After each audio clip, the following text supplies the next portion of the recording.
Hello everyone, it is Joe here from OmniPoke, the channel that brings you guys everything Pokemon.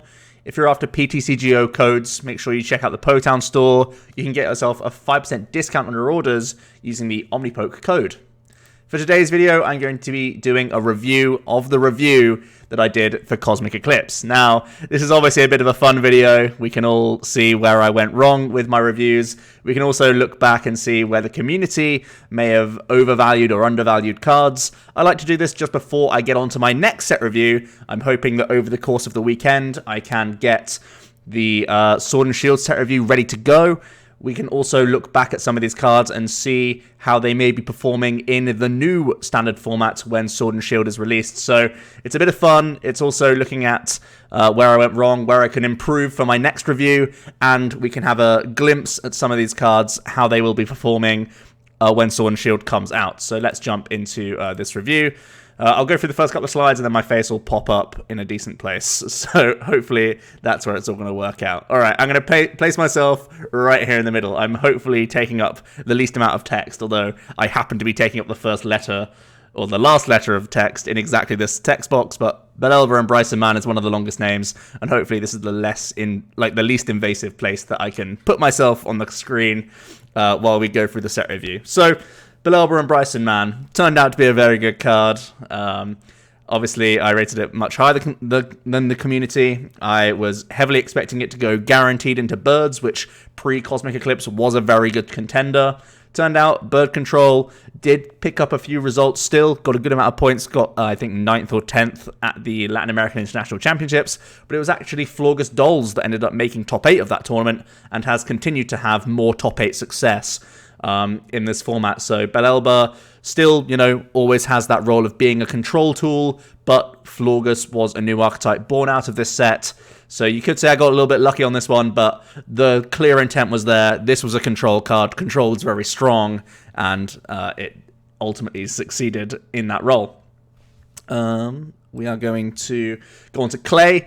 I was quite enthusiastic with Clay, seeing as though we had seen Bill's Analysis and Hapu succeed.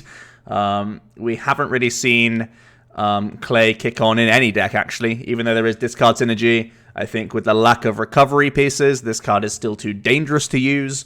Potentially, in the future, now that we have better recovery pieces, like Super Rod, or the new Fishing Rod, not Super Rod, Fishing Rod, right, from the new set, maybe there's more reason for Clay to see play, but we're talking about a set where Magnolia comes out. So, Clay, down to a 1-star. I believe he will, he didn't see play in this format, and he will not see play in the next format just because Magnolia comes out. Cynthia Caitlin, I think I'm pretty happy keeping at 4-star. You could also debate this being actually a 5-star card. Yes, there's the comparisons to TV Reporter, but it's so much more than that because it's guaranteeing you a greens back from your discard pile, getting back a Mallow and Lana if you need to heal more, getting back Welders if you're the Mewtwo deck. I think you could arguably put this up to 5 stars even. It's not guaranteed in Mewtwo anymore, but it is pretty much guaranteed in Guardian. It's guaranteed in ADP as well, and those are among the top decks in the format. Cynthia Caitlin has also found its way as a one-of sometimes in Malamar recently, just so that when you're up against controlling decks, you can reuse a Faber. When you're up against Florgus, you want to Faber their Sky Pillar. If they play 2 copies, you want to Cynthia Caitlin back that Faber to do the exact same thing. So debatably, this is a 5. It's kind of between that 4 and 5 category, but bang on the money here. The tag call engine, I obviously believed in, and Cynthia Caitlin was the front runner supporter for that engine. Now, it's turned out in Mewtwo that some of the other tag teams have come in and Cynthia Caitlin's come out, but like I said, still in these greens packages, still with ADP, Cynthia Caitlin is still a really, really clutch card overall. We move on to Guzma Hala. Both myself and the community kind of underrated this card. I think the amount of ADP was one of the main reasons why Guzma Hala was sort of underrated. One of the big takeaways of my set review is that I underrated ADP overall, and that could have skewed a number of my different ratings, as we'll see as we go through the video. But I was on the money with Mewtwo. I even had a nod to Weak Guard Energy, which wasn't really a super popular card in Mewtwo. Before Cosmic Eclipse, it was only really the Tord build that played Weak Guard. Swell has finally started to come into Mewtwo, even though it did take a while. Helmet hasn't come into Mewtwo, is in fact the Stealthy Hood, which is a tool which is worth grabbing with Mewtwo. And of course, everyone has moved towards a Jirachi-based engine, so a Skateboard is also a great tool to pick out from the Guzma Hala. Discard Synergy, obviously good with Mewtwo. Guardian also doesn't always play Guzma Hala, but it can play one oftentimes. Spiritomb is a wacky build with ADP, but it's ADP that really does drive this home. It always plays at least one Guzma Hala. Mewtwo at least plays one Guzma Hala, sometimes 2 copies. So I think it's fair to also bump Guzma Hala up to a 4-star. Could also be considered as a 5-star, but because it's in so many like front runner decks, I think as a consideration, you know what? Let's call it a 5-star. Guzma Hala and Cynthia Caitlyn both get the 5-star treatment because they're consideration cards in tag team decks, and they're pretty much the best decks in the format right now. So I'm going to give Guzma Hala the 5-star treatment. I think going forward, the tag call engine will still be very strong. ADP is very strong still. Mewtwo seems very strong still. Guardian probably falls off because of the typing of Zacian and the fact that your damage output gets worse as HPs get higher. So I think that card still starts to slip, but Mewtwo and ADP probably still right on up there at the top. They're still going to be rocking tag call engines. Guzma Hala going to stay a super relevant card. Lillie's Full Force, I'm going to go down to the 1-star. Malamar did adapt. It certainly did change from how Malamar was pre-Cosmic Eclipse. It certainly has gone towards more tag teams, which is the main reason why I put this at a 2-star, thinking, hey, if Mally needs to move towards tag teams because healing will beat it the entire game, why not Solgaleo Lunala? Well, it turns out the promo Trevnoir seemed to be a better fit. Also, going back towards Tina Chomp was stronger than just having this Solgaleo Lunala. So I gave Lillie's Full Force the 2 for experimentation because I knew Malamar was going to be adapting. It just turned out the adaptation was not in this direction. It was stronger in a different build just because how poor the actual supporter herself really is. Mallow and Lana, now both myself and the community get a free pass on this one because this card was mistranslated by the time I recorded this. It said that you healed your new active Pokemon rather than healing the active at the time and then switching out afterwards. So we both get a free pass for rating this very low. So, you know, yes, we were all wrong and stuff, but mistranslated, so we get away with it. I'm super happy to put Mallow and Lana at a 5-star. It is the best healing that we have. Tag call engines in Mewtwo, in ADP. There's some of the main reasons why Malamar had to adapt in the first place. There's some of the main reasons why non-one-hit KO decks just don't work in our format right now.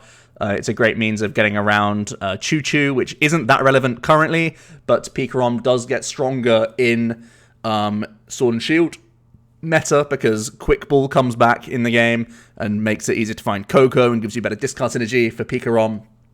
So it becomes more consistent, and it also benefits from the new Turn 1 supporter rules because Pikarom's very happy to attach past Turn 1 if they go first. So Mallow and Lala will be a super important card to get around Tandem Shock off of tag calls. So when you're getting stamped down low, hit with a paralysis, you still have a good amount of outs, as tag team decks at least, to find Mallow and Lana, get yourself out of that paralysis and try and, you know, mount a comeback. So I think Mallow and Lana, definitely a 5-star card, also is held up by the tag call engine, of course. I've ended up underselling the tag call engine. It has ended up being as good as things like the Holland package that we saw way back when. That was what the tag call sort of harped back to in the first place, and all of these cards have shown up and have been strong enough. So Mallow Lana, yeah, huge props to that. But I was certainly ready to rate this higher if it had a better translation. Trust me, I was a big believer in the tag call package at the time. So yeah. Misty and Lorelei, I rated 1 star. I think it's more fair to actually bump this up to 3 stars. There's, surprisingly, one of the best GX attacks not on this slide, and that's the Articuno. Articuno GX attack being reused in a Pidgeotto deck is very good. It can help you beat all sorts of different archetypes. It means you can still have a chance against Guardian, even if they get an Omastar online, because you can try and reuse Articuno to get rid of their Guardian's energies. It can be good against ADP, not once, but multiple times. So that's all very good news. Also, we did see some cameo appearances of Misty and Lorelei in early builds of ADP. I remember Pedro played one Misty and Lorelei in his ADP list that got top 16 at LATAM. as a 1 count just to be able to use that Resolute Blade for more 1-hit KO potential, so you don't just lose to Mallow Lanas as a ADP Keldeo based list. So Misty Lorelei, 3-star just for the combination of experimentation, pushing up to a 2-star in ADP, as well as being an alternate option of playing Pidgeotto Control. I think probably the best way of playing Pidgeotto Control right now is having one Misty Lorelei in the build to have that option to reuse Articuno, because it is such a strong option to use over and over again. End Resolve, I rated lower than the community, and it turns out I wasn't harsh enough on this card. It really does seem that defensive builds of ADP won out over any other. So we were right to be skeptical of this card. We were right to think that discarding things, getting rid of resources randomly was too much of a cost. Also because you not only had to have the End Resolve, you also had to have the actual Pokemon in play and the switching card all in hand, only via drawing through non-supporter means, such as Dedenne. Turns out ADP playing Dedennes was too slow. You would end up losing just because people could great catcher their way to victory before you got the full value of that Alter Creation GX. Slowing down the build, giving your opponent less freebie, easy prizes on Gusting was a better route for ADP overall. End Resolve down to a 1-star card.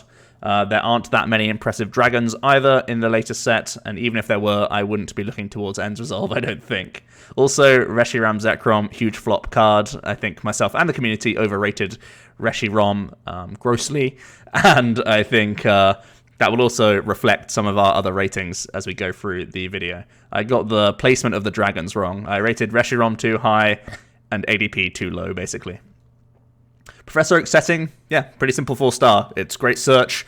I've got a few examples on the slide here. I was mainly making the case that Ditto Prism Star made this good for all sorts of reasons.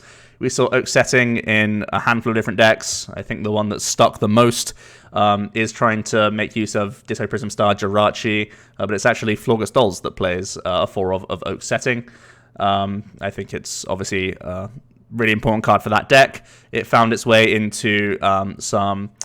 Silvally Quagsire decks. It saw some experimentation in Dark Box as well. Definitely saw experimentation around all sorts of archetypes, but it really did hang on in there with Florgus, and Florgus is one of the tier 1, tier 2 decks, so it retains its 4-star rating.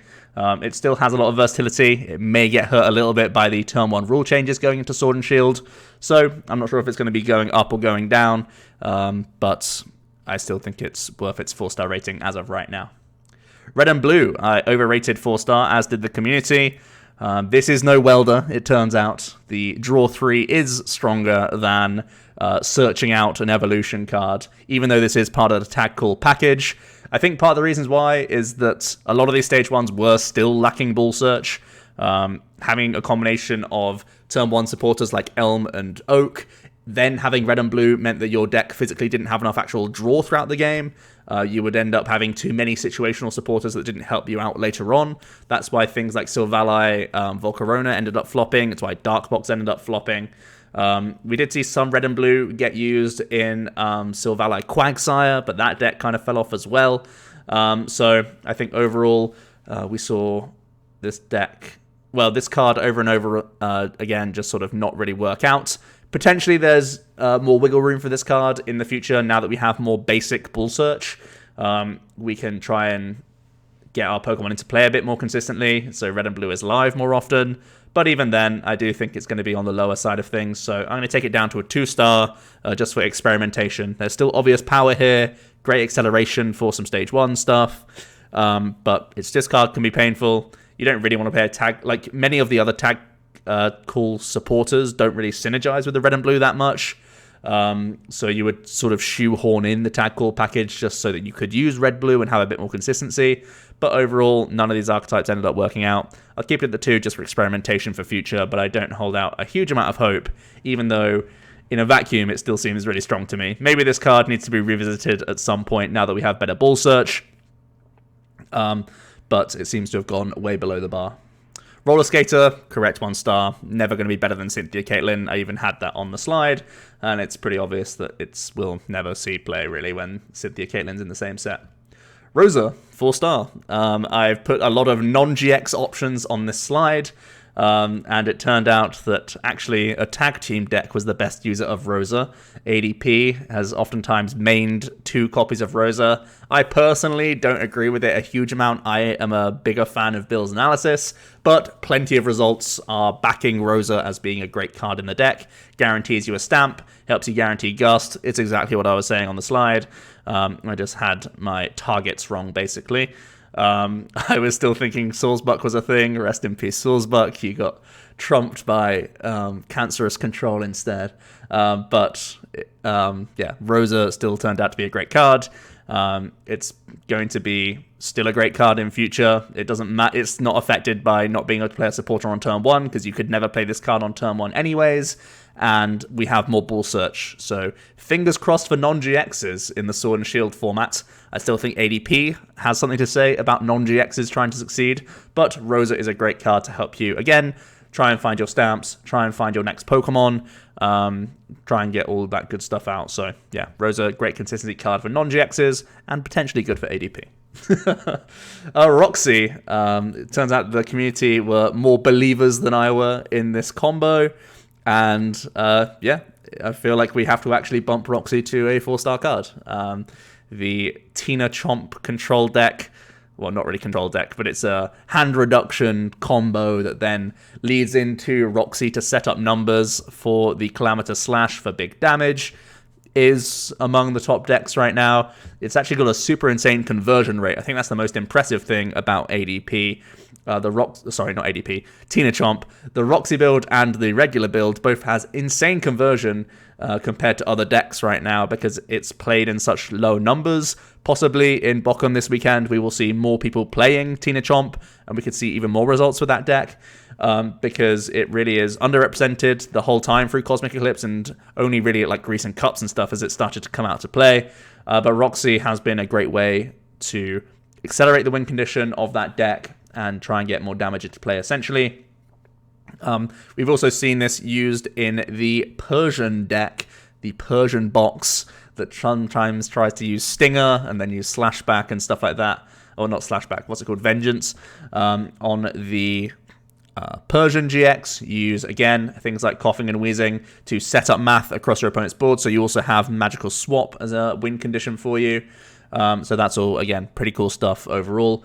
I think Roxie is not super consistent as a supporter card, but you get you reap the rewards of damage. So it's going to continue to be one of these cards that really does enjoy increasing damage for decks. And again, more Ball Search coming in, better recovery pieces coming in the next set. I can certainly see Roxie, again, finding homes outside of just Tina Chomp and outside of Persian box as well. So I'm going to bump it to a 4-star, because Tina Chomp doesn't seem like it gets any worse in Sword and Shield, and it'll still be an option for these other decks that are going to have high Pokemon counts, so you have high com count, all that sort of stuff.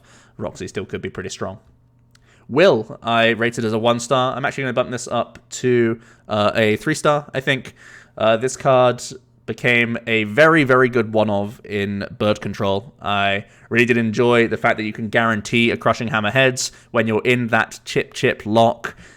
You can keep getting back Wills to guarantee a Hammerheads every single turn until your opponent's board is completely depleted. And when you know that they literally can't get an attack off out of anywhere, you can then just start going for the Bellelba safely. It meant that you knew exactly how many turns your clock would take to deplete your opponent's board. It was just much safer this way around. So I'm going to give Will that 3-star just for being an exact one-of in Birds. I think it's correct to play Will in Birds.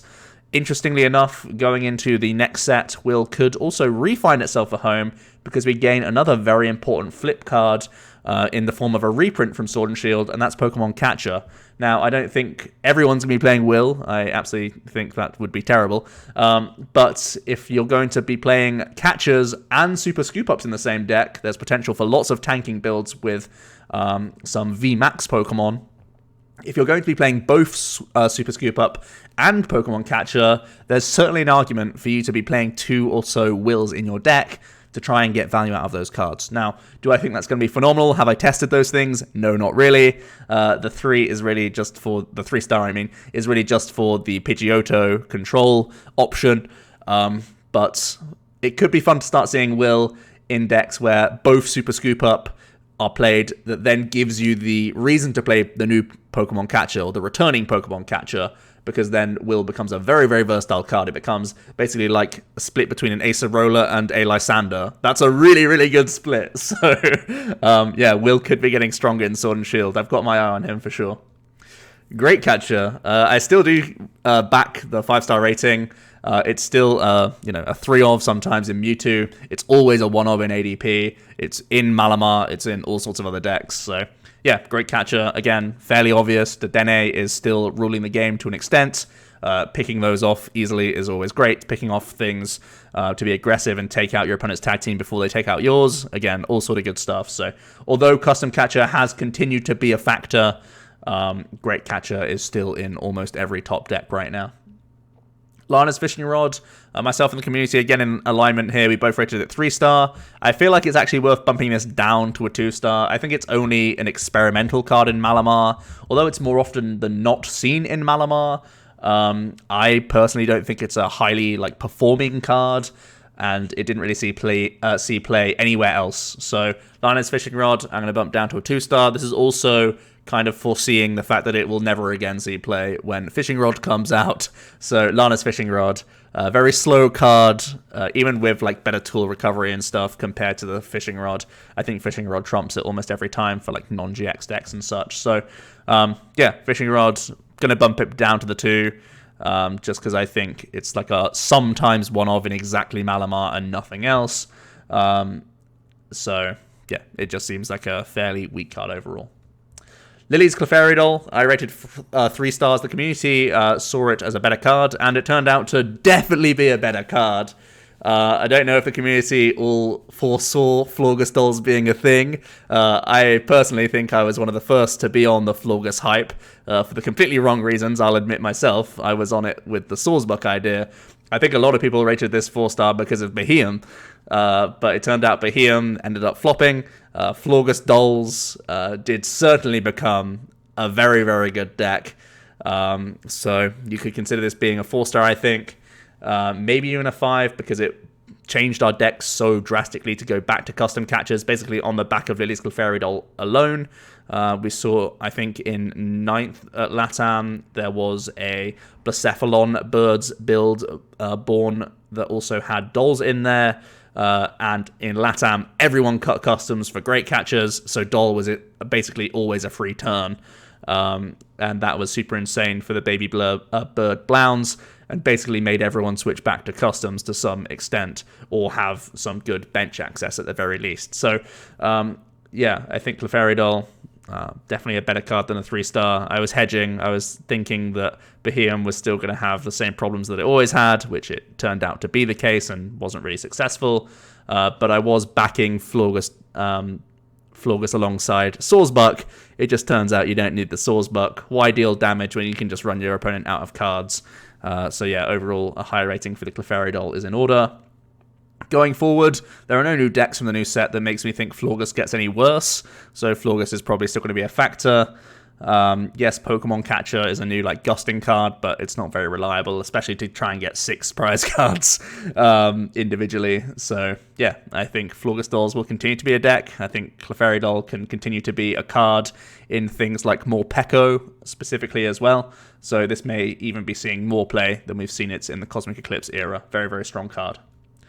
Tag Whistle, easy 5-star. Everyone knew it. There was the comparison drawn to Holland Transceiver, Holland Engines, and I think it's just bang on. Tag teams dominated the format, and Tag Whistle is the package that went along with these tag teams. Pretty much every archetype shoehorned in the Tag Call package if they could. Beastite, rated a 2-star. I think it's actually worth taking this down to a 1-star. It ended up not being a useful enough tool in Blacephalon GX. It ended up not being a useful enough card in Naga chess decks. I've even got the Naga chess kind of package going on here. I was thinking maybe if Beastite could increase their damage output, they would be stronger. Turned out the sort of chess style builds went more heavy towards the Persian line instead of having Beastite at their disposal. So yeah, I think Beastite ended up being a big flop.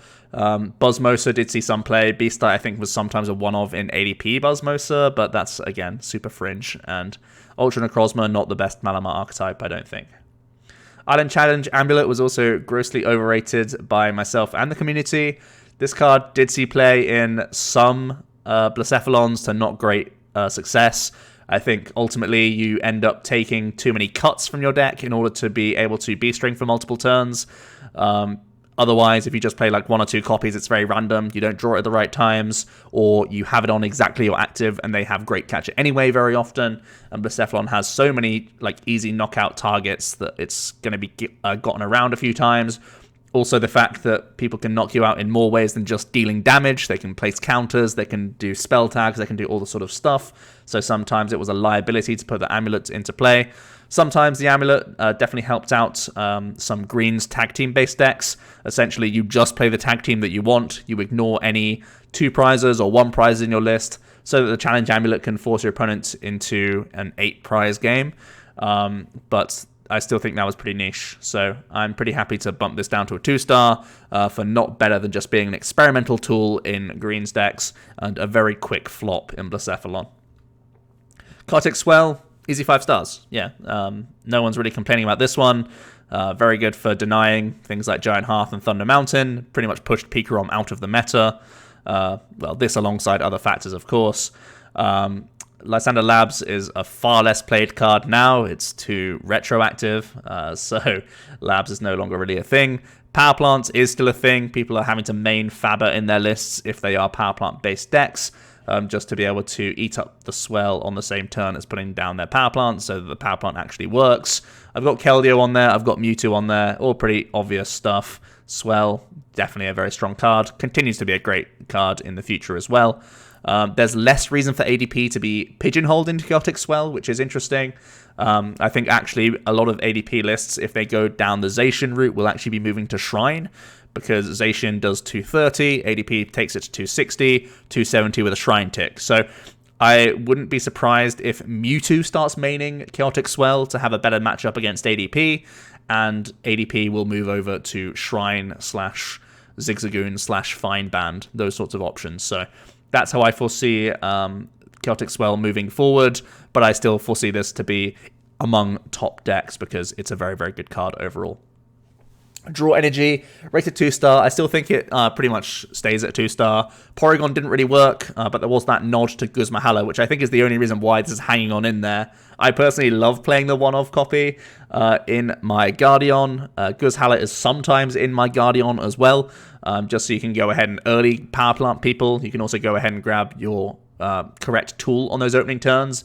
That's becoming more and more important when there are decks like Tina Chomp out there right now that try and destroy your hand very early on. So if you're going first, you can at least Guzma Hala and get the proactive Dragon Charm immediately, and then even if they are, stamping you to like 2 or 3, not 2 or 3, like 4 or 3 on the first turn, you've still already developed that tool straight away. So I do really like the Draw Energy in Guardian. It's not really seen anywhere else outside of being that one-off space. I think Recycle Energy kind of won the war in Malamar. Even then, Malamar now plays Trevnoir and sometimes Tinachomp, so even then Recycle Energy has gone out of lists for just more, coloured energy rather than just having these colourless energy cards. So Draw Energy always going to be sort of on the back burner, but never the worst card. I think you still always keep this in the binder just for the optional, like 1 or 2 of in lists.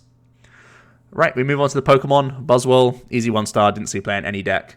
Sawsbuck, I rated 3 stars. Now, I'm happy that I was influential in a top-tier archetype, in being influential in the making of Florgus dolls. It makes me kind of sad that I pigeonholed into dealing damage instead. So I think Sawsbuck can retain its 3-star status because it is a sometimes card in Florgus. Personally, I still think it's worth a 1/1 space in Florgus, because it means that when you do flip heads on a Wondrous Gift, you can then Seasonal Blessings and then use your other coin flips for the rest of the turns to accumulate more resources. That was one of the main combos I saw with Florgus Sawsbuck in the first place. Every time you flipped heads, you could take immediate action and value with that Sawsbuck, which I thought was really cool. It also makes it more stamp-proof overall, Florgus, because you have more general draw, but more often you could Wondrous Gift and immediately access that Clefairy doll. Turned out, of course, dealing damage, not important. So Swordsbuck now a sometimes 1-1 line, or a 0-1 line even, in Florges, but I still think that's good enough. Maybe put down to a 2-star just for the experimentation or the maybe possibility, but at least I'm glad that I foresaw the Florges dolls for how strong it was, and respected that archetype enough. So pat on the back for me there. Tangrowth. Myself and the community all rated this 1-star. I think I'm going to bump up to 2. I think there's been enough experimentation, and I've seen enough from this deck to feel like this is worthy of a 2-star. Its damage output is strong. I think one main thing that I missed from this card overall is that we did have a Tangler that can trap things. So oftentimes you can have a secondary game plan of just gusting things up continuously and making them have a lot of switching cards. And if it becomes the mid to late game, your opponent's done some Dead changes, they've got rid of some of those resources, your game plan can completely shift to just having a number of Absol on the board, and then a Tangler brings up cards turn by turn, and your opponent just doesn't have enough resources to win the game. So I like that Tangrowth can play on 2 fronts. I think it will really benefit from more Ball Search coming in the new set. So I'm going to bump it up to a 2-star for enough experimentation, and also because there is some future potential in Sword and Shield. Venusaur and Snivy GX, I regrettably do have to put this up to a 2-star from the 1. I pretty much saw this card as being weak to fire, so why would you play it? Obviously, I said that other Welder decks would be stronger, even though there was synergy with unit energies and stuff like that. It was actually Malamar that ended up putting this in their deck as a one-of, and I actually said that in the video at the time, that this could even be a Malamar card for exactly Solar Plant GX. That turned out to be the case in some rogue builds of Malamar. You know what? I'm going to be harsh. I'm going to keep this at a 1-star because it was only very rogue builds of Malamar that played this, but it was still experimented for a week or so. I don't know. This is between a 2 and a 1. It's up to you, really. Going forward, there is Rillaboom that might be somewhat of a thing, but I don't foresee Rillaboom to be that strong going into Sword and Shield, so I'm going to keep the rating of Venusaur Snivy pretty low. But yeah, shout out for whoever played Solar Plant GX in their Malamar. Pretty wild overall. Vileplume GX. I think I will put this one up to a 2-star just for its experimentation in Egg Row. Egg Rowlet is one of those decks that for some reason the community likes, and it can just have auto wins against certain matchups, auto losses against others. Pretty low on the bar. It's like a tier 4/rogue deck, but Vileplume almost always goes in that Egg Row style build just for that amount of healing that makes the Egg Row impossible to get through for decks that can't one-shot. So yeah, I'll bump it up to 2 stars, even though I think personally it's terrible. Again, Rillaboom, Egg Row maybe gets a bit of Breath of Life, but it's never going to be that good. So yeah, Vileplume 2 for experimentation because people love Egg Row memes. Charizard breaks in, I think retains its 4-star status. It has just a great combination of Brilliant Flare being great search, and Crimson Flame Pillar GX being an option for recovering energies. I still think this card is very, very strong. It's sort of tried to shoehorn its way into Greenzard, which has really not done well in the Cosmic Eclipse meta. I think that's due to the amount of Keldeo that we've seen. But more importantly, it's been a one-of in Mewtwo. I remember, again, saying in the video, this is at the very least a one-of in Mewtwo, and then could also be the stage of its own deck. It turned out that this wasn't good enough to be, like a quad Charizard breaks in with the control pieces. Too many reset stamps in the format. Too many other greens decks that could reset stamp you out of your wombo combo of Surge, Jesse James, Mars. Turned out people wanted to use Surge turn 1 once they've used a Miss Magius instead to lower people's hand sizes. So yeah, this didn't work as its own build, but it did still work in Mewtwo because it's a usable card against Malamar. Very good for actually getting you your Mallow Lana as well as discardable pieces for you, and also decent when you want to just gust up a Dedenne. Not only are you taking 2 prizes, but you're also able to chew to the best 3 cards and force a reset stamp from the opponent. Otherwise, you basically always win. So this card is pretty much staple in Mewtwo at this point. Emboar, easy 1-star, very, very terrible evolution. Flareon, unfortunately 1-star. The evolution deck didn't work. I personally wanted to experiment with it. I saw some parallels to, tanky 2 prizes. Drew some parallels to, towards Mew 3, that had Shedinjas, but this was just way more setup based. So all of the Eevee stuff that I think I rated all of them 2 stars, but they're all going to get 1s. They just didn't do anything. Going forward, we do have more Ball Search, but I still think these are pretty below the bar. Volcarona GX overrated this card pretty grossly, as did the community. We wanted to believe that Feather Arrow was back on a stage 1.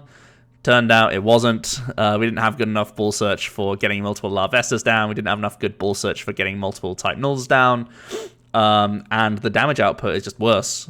20 damage or 2 counters is just worse these days, especially when it's more conditional than Feather Arrow. Maybe there's a second Breath of Life for this deck in the Sword and Shield format. Because 300 damage isn't good enough for Ability Zard anymore. Also, they are no longer able to Welder into Welder for their 300, so they may be more content turn 1 attaching, then turn 2 Welder attaching, then you're at 230. With a Flare Strike, you might require things like Volcarona GX to do some pings to increase your damage output. So there's the potential option for Zard decks in future to reincorporate Volcarona GX, even as like a 2 count in decks. There's also the potential for Volcarona to come back in the format now that we have better Ball Search, but I'm still skeptical because it felt like you wanted to get like 3 or 4 Larvestas down turn 1, and when you're not able to support a turn 1, or you go second, you're not going to be able to do that. So yeah, I'm going to take Volcarona down, unfortunately, to a 2-star. I believe now it is an experimental card only. The engines just didn't work out overall. Black Kyurem. I put 2-star just for experimentation. Turned out wasn't good enough in the Quagsire decks. 1-star. Blastoise Piplup, I rated as 2-star. I rated as 1-star. I'm going to take it up to a 2-star as an experimental card. It did end up going in some rogue ADP lists that wanted to have a higher water energy count, so Splashmaker could remove damage off of your stuff to have a good ADP mirror match. Oftentimes it was the greens builds of ADP that incorporated one of Blastoise Piplup. Also gave you type coverage against the fire stuff, which was interesting. This card also saw some niche play in the Quagnags. Obviously, Quagnag didn't have a lot of success, but it has still achieved some points in the Cosmic Eclipse era, so I'll bump it up to 2 stars for experimentation. Going forward, don't see much changing. Still potentially experimental card. There'll be a lot of ADP, so maybe having a lot of healing for mirrors could be reasonable. And Quagnag gets better Ball Search again, so potentially that deck isn't completely off the rails. So still probably an experimental card overall because healing is pretty good still. Fion. I rated 1-star. Community rated 2-star for its utility, I guess. But turned out this was a far better card. Now, this is more so because of the unseen format of Florgus Dolls becoming a thing, right? Fion, very, very good card against Dolls. Very, very good card against Pidgeotto control as well, because you push the Jirachis and the Pidgeottos into the active, so you don't care about the Oranguru that's in the active. You just want to access their bench as much as possible. Whirlpool Drag being a great option for that. Also being good stamp proofing, means of having some pseudo gust. When a lot of people move towards those great catchers instead of customs, having that pseudo gust was sometimes just good enough to win games. I'm going to bump Fion to a 3-star card. I believe it will retain that sort of utility because there are a couple cards from Sword and Shield where you may want to have a Fion around. It's good against Obstruct from an Obstagoon. It's good against more Peko Dolls as well as Florgus Dolls. So I think Fion still probably a decent one-off in a number of decks. I think as we've come through the Cosmic Eclipse meta, this has actually seen a lot less play. It's definitely declined, but there was an early buzz around this card, so I'm going to bump it up to that 3-star rating because I do still think it will continue to see a good amount of play. Vaporeon, 1-star. Evolutions didn't work. Wishiwashi, yeah, definite 1-star. Walls don't work right now. Wishiwashi GX, obvious 1-star. Trash. Look at the 30 hit points on the benched Wishiwashis. That tells you all you need to know. The Jolteon, I already rated 1-star, so yeah, that's fine. Magneton is 1-star. Community also agreed. I think this might be slightly changing going forward. The only reason why, or one of the only reasons why I think Magneton doesn't work right now was the lack of Ball Search. You couldn't really get a 1-1 Magneton line in your deck to work. I think now with Comms plus Evolution Incense plus Quick Ball, there's actually much more viability to having a Magneton line, and this may be going into Tina Chomp decks, it may be going into other decks that have Mysterious Message available. So a lot of successful lists have been just a tag team plus cards that kill themselves so that you can activate Surge. Now with Better Ball Search, potentially Magneton can finally shine. I think the only real time I ever saw Magneton in this format was for bird control mirrors. So the person who blows up their own Magneton has access to Surge and the opponent doesn't, which is a cool way to win mirrors. But I think it wasn't ever really used that much. I think there was a handful of people playing it in Latin America and then like never again in birds as it started to see the decline and had to commit cards to other matchups like ADP, which was sometimes an awkward matchup. So I think I want to bump Magneton up. No, I'm going to keep it as a 1-star, but definitely keep an eye on it. For Sword and Shield meta, more Ball Search makes this effect more scary. And we've seen Mysterious Message now start to work. So Magneton can certainly be in addition to that package or an alternate option for that package. Because at the end of the day, the Beacon ability seems stronger than Mismagius. It's just Mismagius currently is way more searchable with treasures and dust stones. Now that we have Better Ball Search, Magneton may be the stronger option because you can guarantee Surge synergy, and then you may end up drawing way more cards than Mysterious Message ever could, or you can do some other very specific things with Surge. So keep an eye out for Magneton. Could be the new way of playing Tina Chomp. Raichu, I rated 3 stars, as did the community. I'm going to bump it down to a 2. Yeah, just an experimental deck. Doesn't really compete with like ADP or Mally, so yeah, pushed out really. Blacephalon, I rated 3 stars, the community rated 4. I think I was too harsh on this card. Looking back at my set review, I watched it earlier today, by the way. Looking back at my review, I was basically saying, yes, it's a good card in Malamar. Yes, I could certainly see it being a one-of, but does it always need to be a one-of when we have Great Catcher coming out in the format? Well, it turned out there was enough control decks that the answer was definitely yes. Again, Blacephalon became a staple in the deck just because Florgus Dolls is a deck, and not everyone saw that coming, but it ended up being the case. Blacephalon is now also seen in many Tina Chomp builds, at least the like Roxie builds sometimes, so that you can do all the depth bomb shenanigans. So yeah, Blacephalon 4-star, being in Tina Chomp and being a mainstay in Malamar, just because there wasn't only birds to contend with, there was also Florgus Dolls. No one saw that coming, by the way. So the community got lucky on this one. But yeah, 4-star, I'll give it. And going forward, I still think Florgus is very good. And with Great Catcher being less effective, there's more reason to do bench sniping again, so Blacephalon still retains being a very good card. And Better Ball Search for Malamar as well, so Malamar's probably stronger. Gallade, rated 2-star, as did the community. You can see the 2 typings you were trying to hit. Turns out Pikarom did no longer become a relevant typing to hit. I word that terribly. But yeah, Pikarom got less popular, therefore you're only hitting one good thing for weakness. They always cover their weakness with weak cards and all that other stuff. And they have high roll potential of SPDO destroying your board anyway. You're an ugly stage 2 that is inconsistent, and you still get stomped by Malamar. So down to a 1-star. We tried, we failed, we will never see Gallade work.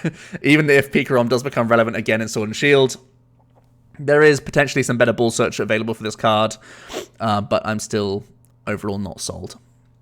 Mimikyu, I rated 2 stars, and yeah, I guess I was wrong. I thought that this wasn't going to be good enough in Malamar, and I thought all the other non-GX decks got beaten by Malamar. That was the reason why I rated it so low. Again, I listened back to myself. I was like, yeah, Mimikyu's got an obviously great ability, but do you really need this in Mally?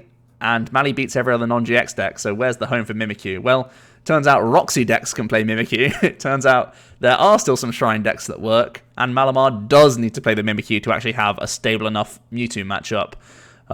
So yeah, Mimikyu up to 4-star. Very good card.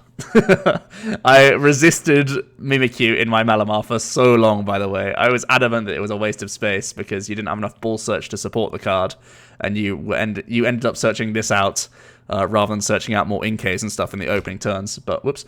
But yeah, it turns out that just denying your opponent's second Mewtwo oftentimes is just too good to pass up. So Mewtwo continues to be strong in Sword and Shield meta, so Mimikyu is probably going to continue to be a tech card. Much stronger as well, now that we have Quick Ball as well. It's way more splashable.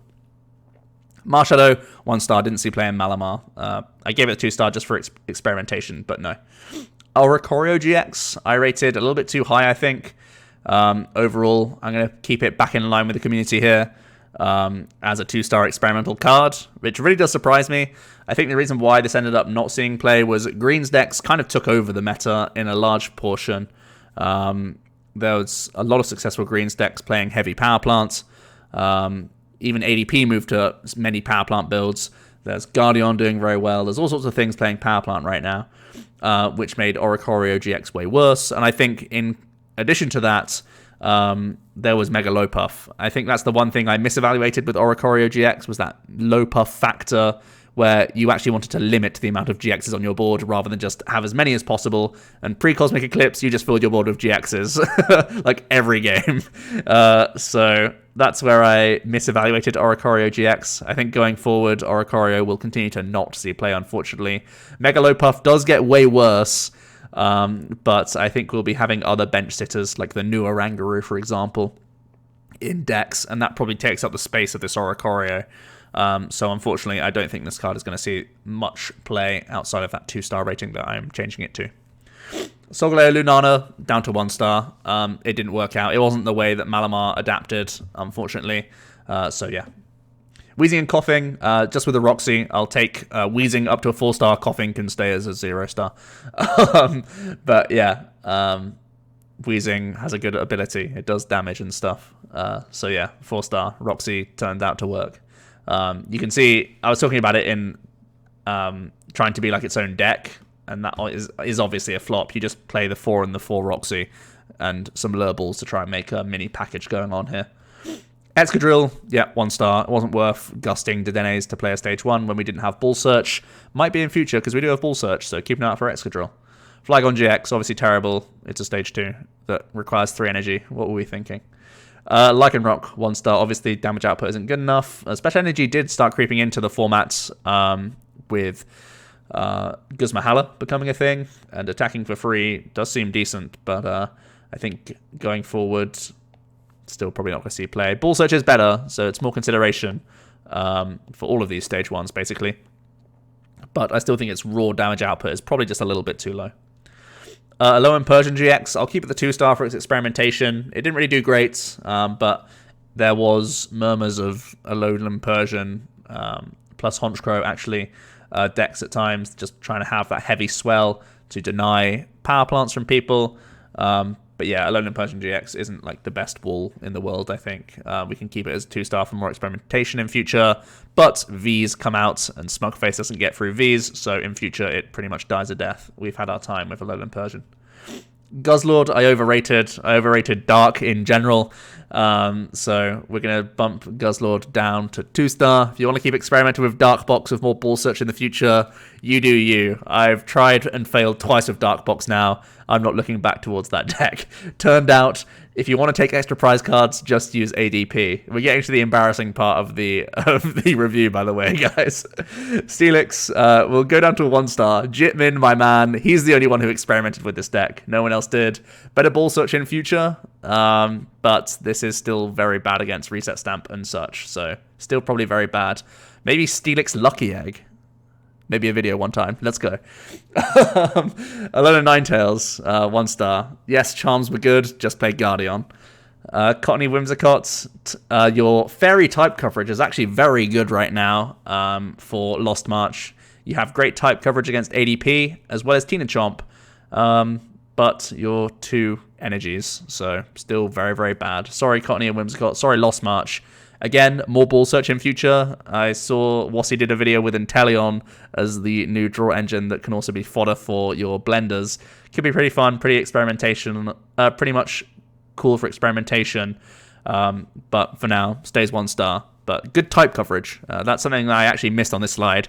I looked back at the video, I said, you're just playing more Natus. Why would you do that? And turned out Fairy was actually a really, really good type to hit, and probably continues to be a very good type to hit in future. But yeah, still a little bit below the bar, but worth experimenting again now that we have better Ball Search again, etc., etc. Florges Floette, obvious 1-stars. These weren't the way to control people. We had enough good control tools overall. Togepi, Clefairy, Igglybuff. We had some great stream memes, but that's about it. ADP. This is where I look like an idiot. in my defense, okay, I rated this pretty low, and I basically said, our format isn't Japan, we don't have Choice Band, Keldeo's numbers aren't good enough, okay? These are the things that I said at the time. I wanted Keldeo to be able to kill Dedenes and Lele's. I saw the Japanese lists and how aggressive they could be at winning games way faster than us, seeing as though Sonic Edge just limited that 140, drew out games way longer. And it turned out we just had to adapt the lists. We had Keldeo, we had more Swells, we had more Stamps, and we just didn't have the Ends Resolved Dedenne package that many Japanese lists had, because they could afford to take the game, like allow the opponent closer to winning the game, because they would end the game quicker with their Keldeo being able to do more down with Choice Band. So we made games go longer and went more defensive, and it was very successful for ADP. So obviously Alter Creation was an insane attack. Even at the time, I gave this a 2-star. I basically said both of these attacks are insane, but I don't see a deck for this card.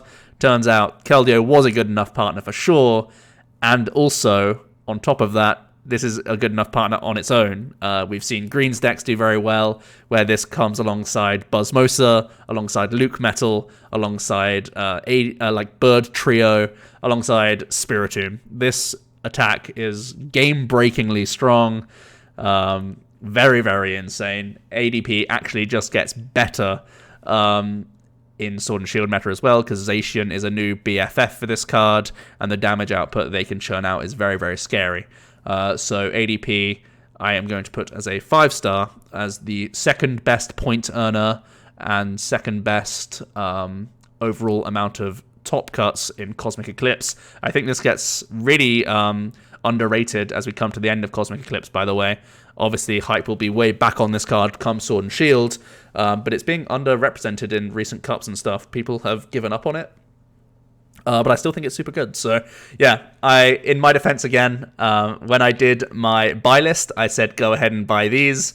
And also, when I had my first day of playtesting on stream, I immediately did a post on the Facebook page, OmniPoke, and I said that I made a huge mistake and crossed out this 2 and made it a 5. So I was wrong in the prelude to Cosmic Eclipse, but I held my hands up very, very quickly to this card, that it was certainly very good. A few things that I did miss, the synergy with Counter Gain, the synergy with just a slower build, basically, just going towards Absols, going towards Choice Helmets, adding in that Guzma Hala. All those things were things that I kind of missed out on. Even when I was testing for Latin America, I was just playing with Ends Resolve. And even then, I thought the deck was really, really strong. So, yeah, it's kind of been out-tempoed by a few decks in the format right now. There are counters out there like Trev Noir. Also, Tina Chomp naturally has a pretty good time against ADP unless they tech heavily. So you can see why it's been pushed out of the format, but it's still a top contender, I think, and will continue to be in future. So, yeah, got this one horribly wrong. Komo, easy 1-star. You're a stage 2. Nag-Guz, I also got very wrong. The community saw more hope in this. I made the same mistake I did with ADP. I said, card's probably pretty good. Where's the home? And as you can see on the slide, I said, probably not good enough for Malamar, probably not good enough for Dark Box. These things were true. It just turned out that you could play this card on its own with Miss Magius combo, and that was pretty strong. Now, obviously, Nag-Guz is only exactly a one-of currently in Tina Chomp builds that aren't Roxie-based, so it's like a one-of half of an archetype right now. But the Nag-Guz deck did have a decent showing in Latin America. The DDG team came up with a very cool, spicy list, maining this guy. Chaotic Order turned out to be an insane GX attack, just for having game on board. Obviously, the biggest thing here was it took Beastbringer, a card that was terrible, to make this deck excellent.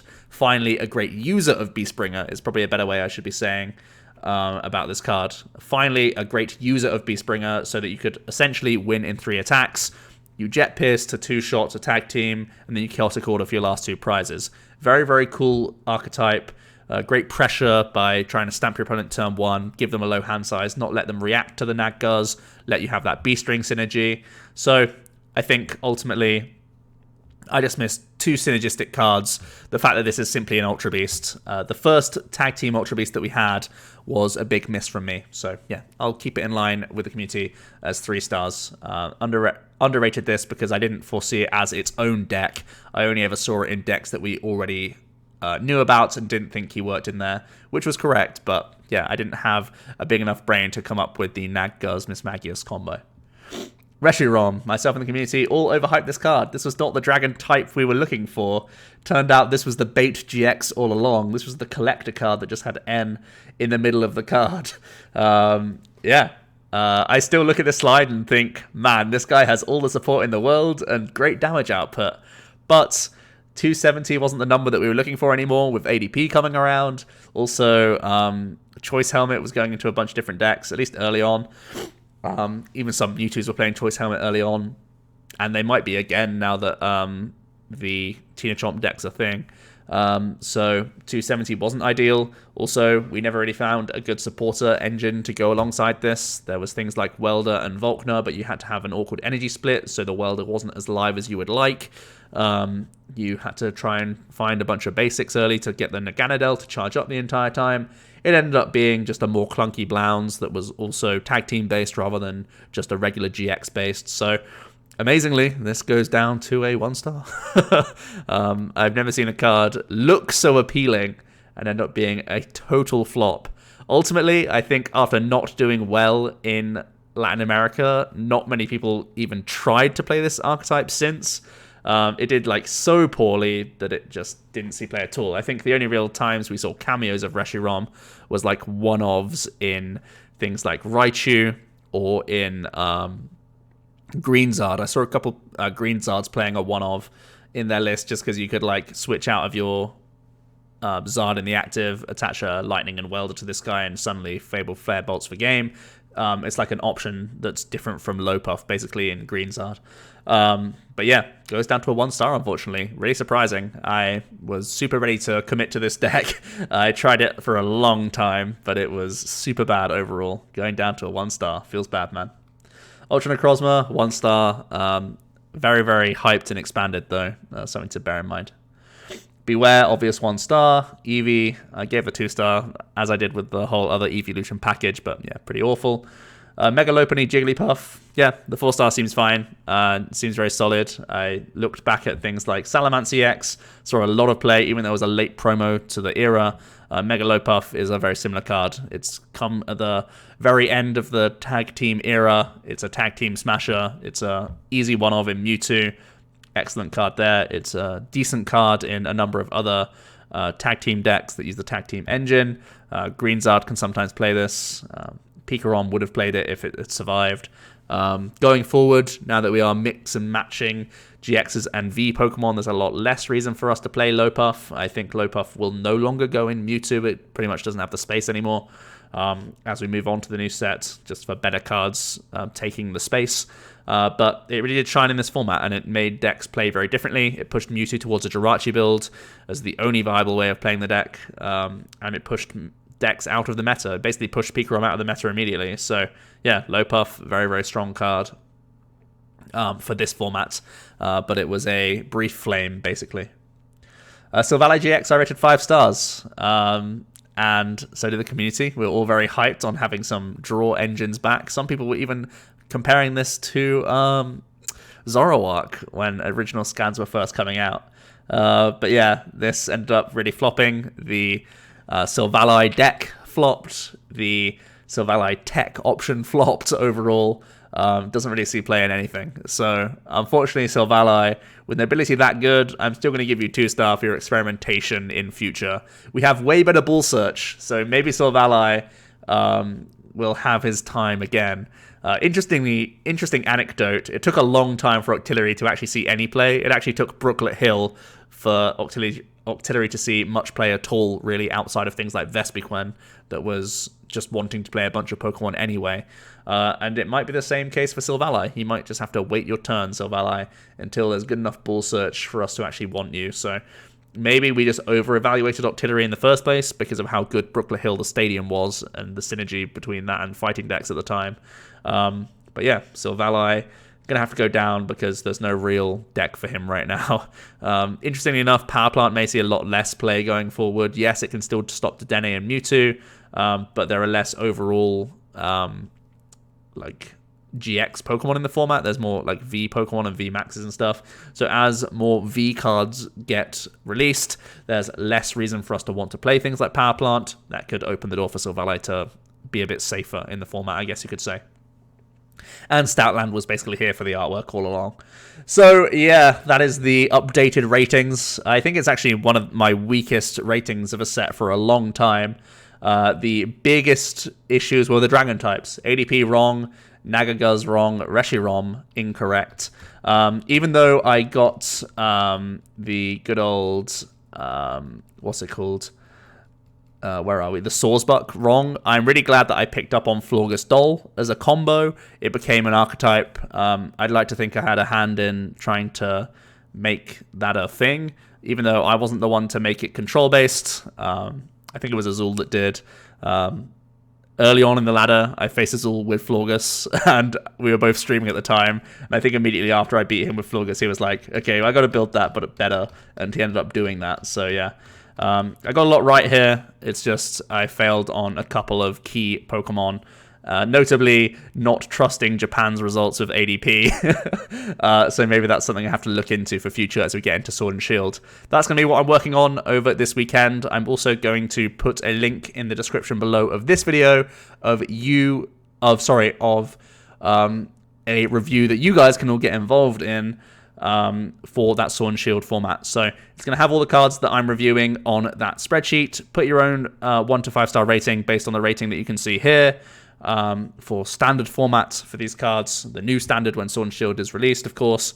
Let me hear your thoughts on those latest cards. Let me know your thoughts on this review, and I hope you're looking forward to the next one. Thanks so much for watching, guys. Keep an eye out for Sword and Shield content coming soon. I'm really excited. See you next time.